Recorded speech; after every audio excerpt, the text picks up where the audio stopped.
నిన్న ఆవు దగ్గరికి రావడానికి అంత బెదిరిపోయావు, ఇప్పుడు ఎట్టా వచ్చావు? రక్షించడానికి మీరున్నారుగా. అస్తమానం నేను ఇక్కడే ఉంటానేంటి? పోనీ పాలు పితకడం నేర్చుకుంటా. మీరు నేర్పుతానంటే వద్దంటానా? ఈ ఇంట్లో అందరి మనసుల్లోనూ పాలు పొంగించారు మీరు. మిమ్మల్ని చూసి మా అమ్మ చాలా సంతోషపడుతుంది. మీ అమ్మ? మరి నువ్వు?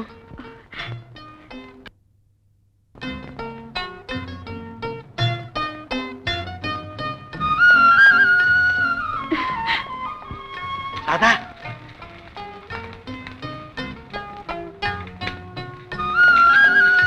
పాలు.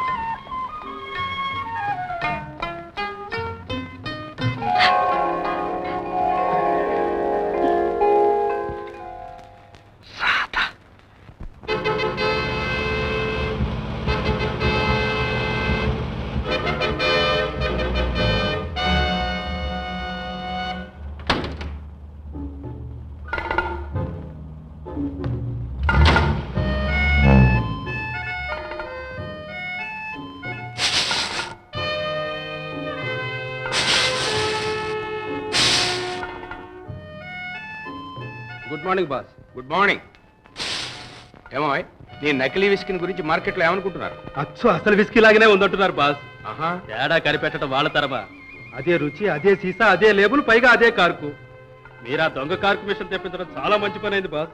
కార్కు చూసి మోసపోతున్నారు బాస్.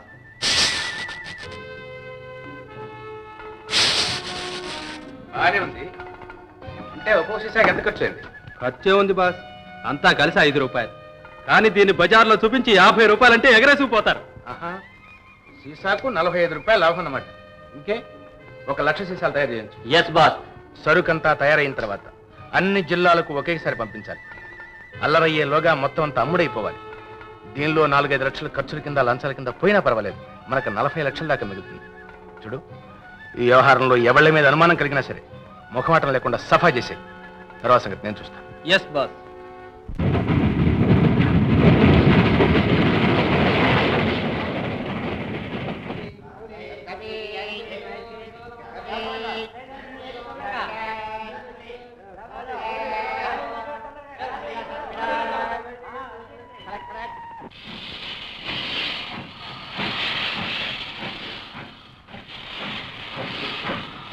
హలో, లీడర్ నరసింహ్ గారి మీకు తెలుసా? లీడర్ నరసింహం గారిలా? ఎస్ సార్, లీడర్ నరసింహ గారింటికా? రండి సార్, నేను ఎక్కడికి వెళ్తున్నాను. రండి సార్.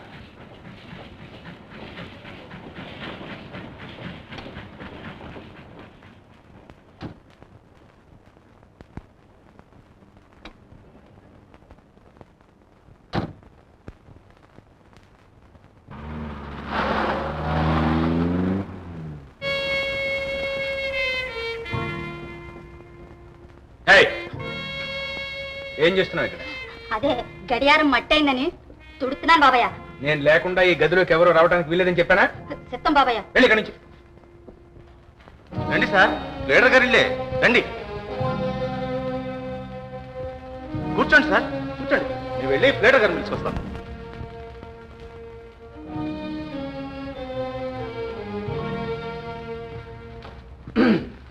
బాస్, ఏమిట్రా?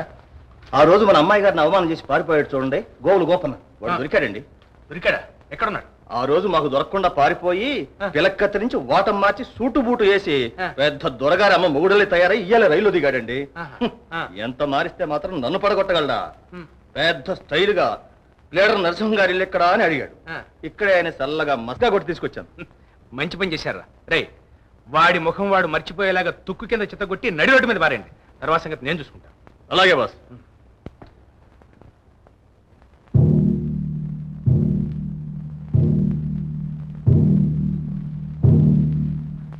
అదేంటి సార్, అవకాశంగా కూర్చోండి. ఏమండి, అసలు ఇది ప్లేటర్ గారు లేనా? ఏ అయినే కావాలండి, మేమెవరం పనికిరాం. ఈ చేతి మీదుగా నీలాంటి రకాలు చాలా వెళ్ళాయి. ప్లేటర్ గారింటికి వెళ్తావు, పెళ్ళెళ్ళు. ఎప్పుడు వస్తావా అని నీకోసం ఎదురు చూస్తున్నాడు. పిల్లనిచ్చి పెళ్లి చేస్తాడు. వెళ్ళవయా.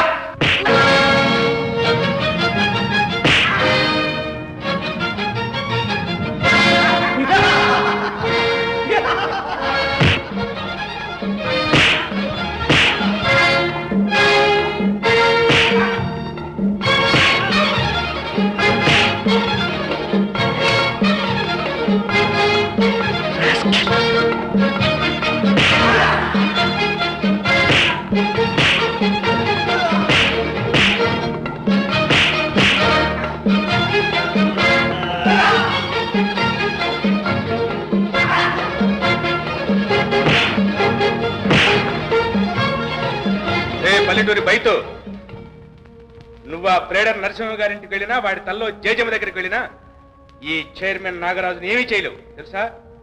మళ్ళీ కనిపించావా నిన్ను మట్టిలో కలిపేస్తాను, జాగ్రత్త. బయటికి.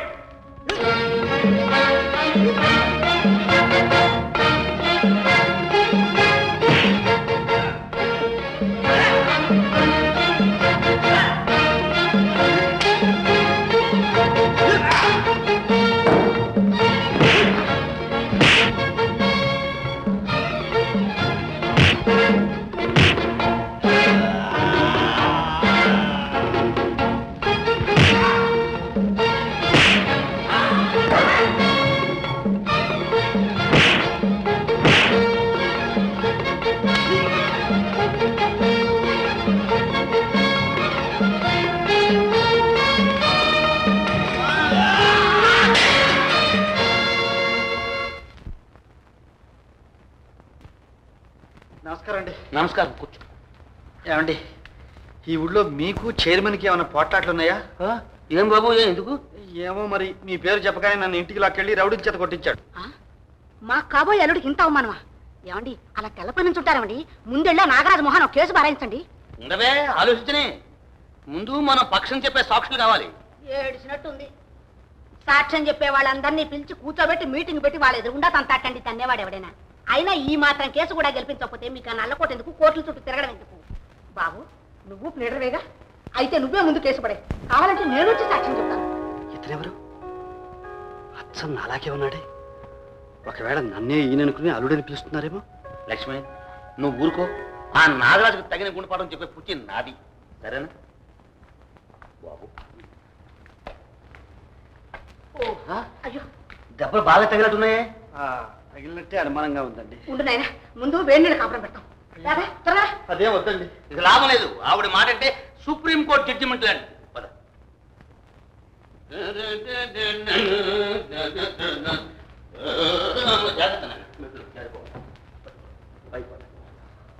నాన్న. సార్ సార్, ఎవరయ్యా నువ్వు? అరే, అచ్చం అలాగే ఉన్నావే. నా పేరు గోపన్ సార్. ఆవుల్ని గేదెల్ని కాసుకునేవాడిని. నాకు ఒక చిన్న కేసు పని ఉండి ప్రేటగారి దగ్గరికి వచ్చాను సార్. వచ్చి రావడంతో అల్లుడన్నారు సార్. అల్లుడని భోజనం పెట్టారు. భోజనం పెట్టి పాలిచ్చాను. పాలిచ్చి పరుపు మీద పడుకోబెట్టారు. కాదంటే తగిలేస్తారేమో అని గుప్చిప్పును పడుకున్నాను సార్. ఏ మాట కామాటే సార్. ఈ ఇంటాళ్ళంతా చాలా మంచాళ్ళు సార్, దేవుళ్ళు అంటాడు. అయితే ఈ ఇంట్లో వాళ్ళందరూ నీకు బాగా నచ్చారన్నమాట. కొత్తల్ని చూసినట్టు చూసుకుంటుంటే ఇంకా నచ్చకపోవడం ఏంటి సార్ అన్నట్టు రాధని చూశారా? రాధ ఎవరు? ఓ, లీటర్ గారు అమ్మాయ. మీరు చూడలేదా సార్? సూపులకి చంద్రబిమ్మలా ఉంటుంది సార్. నన్ను చూడగానే ఒకవేళ మీరు అనుకుందో ఏంటో నా కళ్ళల్లో కళ్ళెట్టి అట్టా ఇట్టా అదొక మాదిరిగా చూసింది సార్. అయినా ఎంఏలు బియ్యలు చదువుకున్న మీరెక్కడా, ఆవుల్ని గేదెల్ని కాసుకునే నేనెక్కడ? ఇక మీరు వచ్చారుగా, అందరూ సంతోషంగా ఉండండి సార్. నాకు సెలవు ఇప్పించండి. ఆగవయ్యా, కాస్త ఆగు. నేను అసలు రాధను ప్రేమించానని, పెళ్లి చేసుకుంటానని నీతో ఎవరు చెప్పారు? మీరు ఇంకా చూడలేదు కనుక చెప్పలేదు. చూస్తే ఏం చెప్పరు కూడా. రాధ అంత అందంగా ఉంటుంది. చూడు గోపన్న, ప్రేమించడానికి కావలసింది అందచందాలే కాదు, మనసులు కలవాలి. నాకు ఆ అదృష్టం లేదు. ఇక నేను ఆ అమ్మాయిని పెళ్లి చేసుకోవడం కల్లో మాట. అయ్యయ్యో, మీరే అట్ట అనేస్తే పాపం ఆ అమ్మాయి గతి ఏం కావాలి సార్? అది నిర్ణయించవలసింది నేను కాదు, నువ్వు. అసలు రాధ నిన్ను ప్రేమిస్తోందా? ఏమో సార్, ఎవరికి తెలుసు. అది కాదయ్యా, నీ కేసు ఎలా చూస్తోంది అని. తినేసి ఎలా చూస్తుంది సార్? అంతెందుకు సార్, పొద్దునే వేసి గొడపాకెళ్ళి పాలు వెతికాను సార్. అది చూసేసరికి ఇంకెల పాది ఆనందపడిపోయారు. ఇక అమ్మాయి సరే సరి ఆలస్యం అందించేసరికి చెయ్యి తగిలింది సార్. అంతే, తగిలిన చేతులు మళ్ళీ వెనక్కి వెళ్ళందే. దీనికి అర్థం ఏంటి సార్? చెబుతాను కానీ ఆ తర్వాత ఏం జరిగింది చెప్పు. ఆ తర్వాత ఆ అమ్మాయి సిగ్గుతో తలంచుకుని కాలి బొట్టన వేలు నేలకేసి రాస్తూ అటాగే నిలబడిపోయింది సార్. No doubt. రాధ నిన్ను మనసారా ప్రేమించు.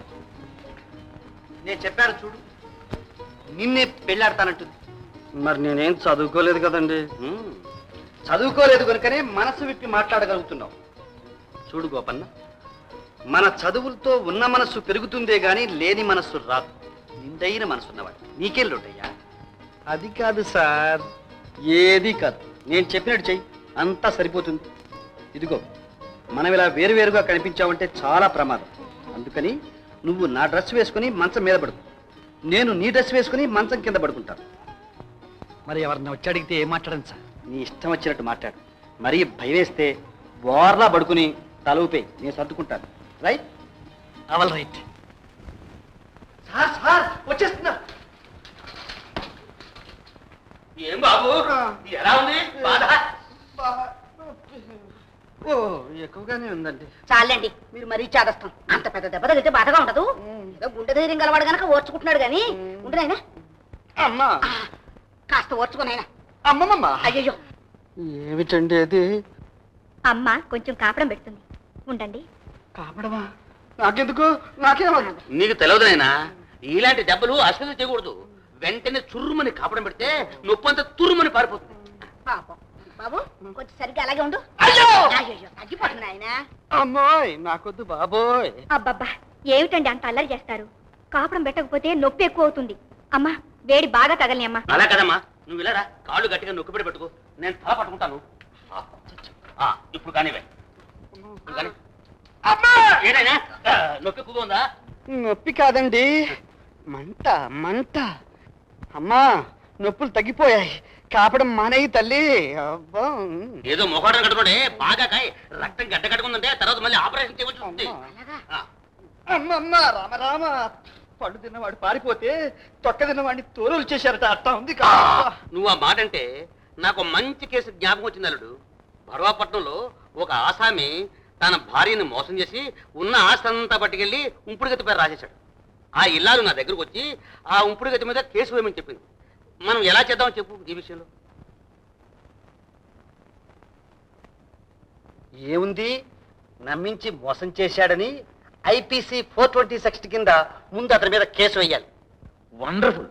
ఆ తర్వాత సివిల్ కోర్టులో వాదించి మన ఆస్తి అంతా వెనక్కి తెచ్చుకోవచ్చు. అది పాయింట్. కేసు స్టడీ చేయడం అంటే అలా ఉండాలి. అది సరే గాని బాబు, చూడు, ఆ తెల్లవు మరీ నీరసంగా ఉంది. ఏం చేద్దామంటావు? గది ఆ కథ నన్ను అడగండి, నేను చెబుతా. ఏం లేదండి, పసుపు కొమ్ము తమలపాకులు కలిపి కషాయం తీసి వడకట్టి ఆవుకు పట్టండి. అరగంటలో లేచి లేడుపిల్లలా పరిగెడుతుంది. చూసారా ఎంత స్ఫురద్రూపు అబ్బాయి. ప్రశ్న అడగడం తర్వాత ఠా ఠా అని సమాధానం చెబుతున్నాడు. అందుకే కదా సెలెక్ట్ చేసి తీసుకొచ్చాను. రేపు కోర్టులో నిలబడి వాదిస్తుంటే అప్పుడు చూడు తమాషా. బాగానే ఉంది మీ కోర్టు. మీరును నిక్షేపం లాంటి కురాన్ని నల్లకోటేసి కోర్టులో నిలబడతారా? దానికి అప్పుడే ఏం తొందర లేదులేండి. ముందు అబ్బాయి నేను కలిసి ఈ ఇల్లు నందనవనంలా మార్చాలి. రేపు సంతలోంచి 2 ఆవులు తోలుకురామని చెప్పాను మన చింతయ్యకి. ఇంకా ఎందుకు ఆవులు గేదెలను పాల్టిపో పెడతావా? అయితే బోర్డు పెట్టు, ఇచ్చడ పాలు పిడకలు అమ్మబడును అని. మీ ప్రాక్టీస్ మానేసాక ఆ బోర్డు తీసేసి ఈ బోర్డు ఎడదాంలేండి. అమ్మా, నాన్న, వారు నిద్రపోతున్నట్లున్నారు. పదండి. అవును పాపం, గుర్రు పడి నిద్రపోతున్నాడు. పదండి, మన రామాయణం కింద కంటిన్యూ చేద్దాం.